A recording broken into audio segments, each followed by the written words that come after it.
आप सब यहां देख रहे होंगे कि सबों के हाथ में तख्ती लिए हुए हैं और जिस दिन मेरा सिंह की हत्या हुई उसी दिन से परिवार के लोग ही मांग कर रहे हैं कि इस मामले की सीबीआई से जांच होनी चाहिए। आज तक ये समझ में नहीं आता है कि सरकार जब सरकार से लोग मांग कर रहे हैं तो सरकार को एक मिनट भी विलंब नहीं करनी चाहिए, लेकिन सरकार ने जानबूझ करके अगर सीबीआई की जांच को नहीं दे रही है तो इसे शंका को जन्म देती है कि सरकार को छुपाना चाहती है, किसी को बचाना चाहती है। इसलिए आज में मैं इस अवसर पर मैं यही कहूंगा कि सरकार को बिना विलंब किए और पूरे मामलों की जांच सीबीआई से करानी चाहिए, ताकि सरकार के ऊपर भरोसा बनी रहे, जनता की भरोसा बनी रहे।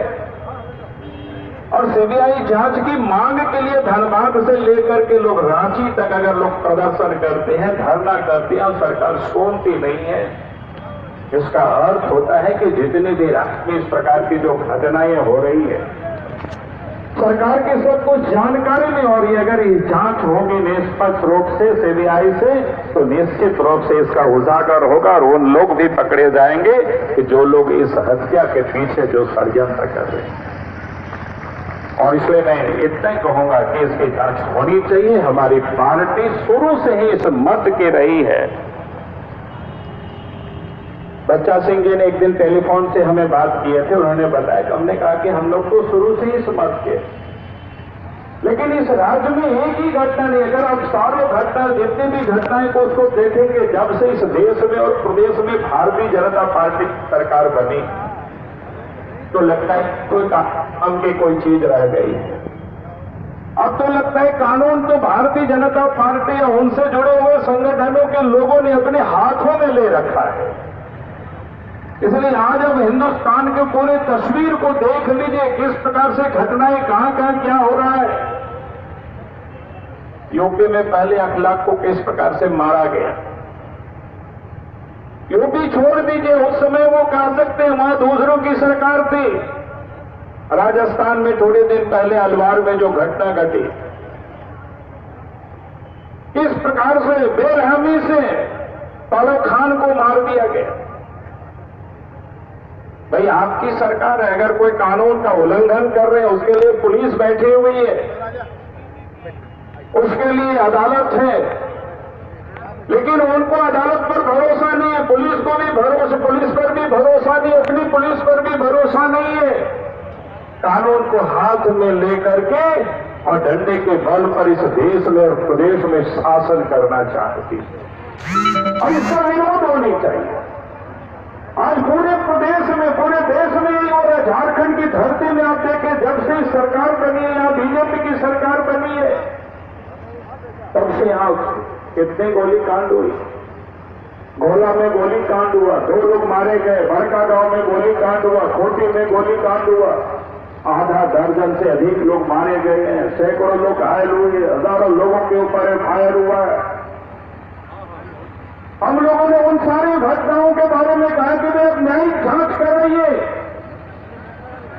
हम लोग को भागते नहीं है, हम लोग कानून को तोड़ने वाले लोगों में से नहीं है। गोड्डा में भी आपने देखा, वहां किसान अनशन पर बैठ के जमीन देने को तैयार नहीं है, लेकिन सरकार लाठी और गोली के बाद से किसानों से जमीन छीन करके कॉर्पोरेट घरानों को देने की कर रहे हैं। और आज भी हमने देखा कि सोशल मीडिया पर हम सब लोग तो प्रयास कर रहे थे, भारतीय जनता पार्टी के एक विधायक जिसके ऊपर 302 की केस चल रहा है, उनको तो परमिशन मिलता है विधानसभा में आने की, और हमारे दल के विधायक जो जनता की आवाज बनकर के चाहे सदन में हो, सड़क में हो, किसानों के लिए लड़ाई लड़ रहे हैं, नहीं उनको विधानसभा जाने की परमिशन नहीं मिलती है। आप समझ सकते हो कैसे चल रही है। इसलिए मैं कह रहा हूं कि हम सब लोग जब मिल करके इस लड़ाई को हमें लड़नी है और झारखंड में सरकार को हमें अभ्यस्त करनी है, तभी इस राज्य में कानून की शासन स्थापित होगी, जैसे आज की ये मांग है। हम सब तो कहते हैं कि भाई न्यायिक जांच हो, और न्यायिक जांच करने को भी तैयार नहीं। गोड्डा की प्रकरण तो ऐसी है कि विधानसभा में मुख्यमंत्री घोषणा करती है कि कमेटी बनाती है, अपनी जो निदेशक है उस विभाग की, भूमि और राजस्व सुधार विभाग के, उसकी अध्यक्षता में विधानसभा में घोषणा करती है, नोटिफिकेशन निकाल करके 1 महीनों के अंदर में जांच करेंगे, अगर फिर जांच नहीं होती है तो इस सरकार पर क्या विश्वास करोगे, कैसे भरोसा करोगे कि अगर सरकार के भरोसे विशेष तो कुछ रहने नहीं दिया गया। और इसलिए मैं आज आप सबसे यही कहने के लिए, और मुझे आज खुशी है कि सुबोध चंद जी ने यह प्रयास किया है और एक सराहनीय प्रयास रहा है। सभी दल के यहां उपस्थित हैं, मिलकर के हम सब लोगों को लड़ाई लड़ना है, और नहीं तो एक नीरज नहीं तो एक लोगों की हत्याएं हो जाएगी, ये कोई बचेंगे नहीं। आपने देखा बरकागांव में जिस प्रकार से वहां के जो पूर्व विधायक रहे, पूर्व मंत्री रहे, लड़ाई लड़े तो उनके ऊपर पहले जिला बदल कर दिया, उससे भी कोर्ट से वो हार गए तो उनके ऊपर सीसी एक्ट लगा दिया। और उनको हजारीबाग में भी लगा कि ये सुरक्षित नहीं है उनके लिए, तो सरकार ने उसको दुमका जेल ट्रांसफर कर दिया। तब समझ सकते हो कैसे सरकारी कर रही है।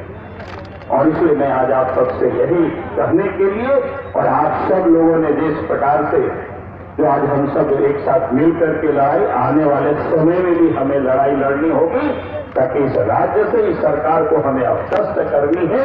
और अगर नहीं मानती है तो उसके लिए हम सब लोग एकजुट होकर के लड़ाई लड़े। यही निवेदन, यही अपील के साथ मैं अपनी बात को समाप्त करता हूं। बहुत बहुत धन्यवाद। जय हिंद, जय भारत, जय।